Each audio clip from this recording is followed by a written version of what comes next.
Neste momento, convido formando Carlos Alberto de Souza Santos, do curso de Design de Produto, para que, em nome da turma do curso de Design de Moda e Design de Produto, possa requerer o grau de bacharel em Design de Moda e Design de Produto.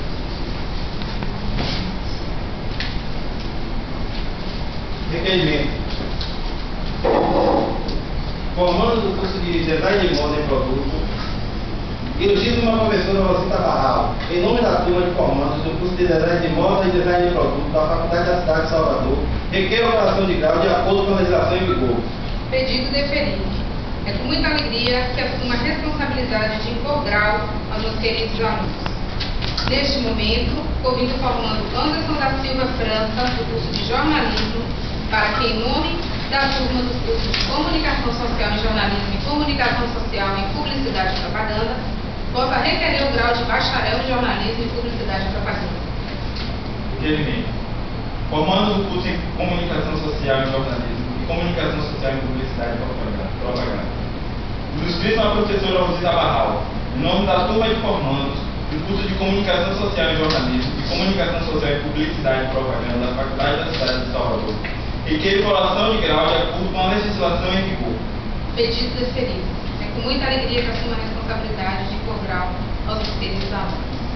Convidamos a formanda Catarine Tavares Oliveira para que, em coro com os demais formandos do curso de Design de Moda e Design de Produto, possa prestar o juramento, o sagrado juramento, e solicito os alunos de Design de Moda e Design de Produto fiquem de pé, com o braço direito estendido e que repitam esse juramento. Comprometo-me no exercício da profissão de design, cumprir os deveres inerentes do grau, que é conferido, subordinando-os aos preceitos da ética, e honrando os ensinamentos ministrados,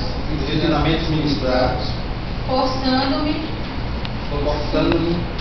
para contribuir no desenvolvimento tecnológico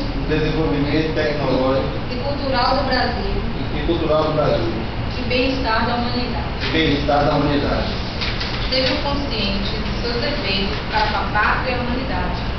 Mantenham sempre alerta do seu espírito de iniciativa e benefício da sua própria afirmação como homens, como mulheres, como profissionais e como propulsores do desenvolvimento e da civilização. Convido então o formando Juliano Marques de Azevedo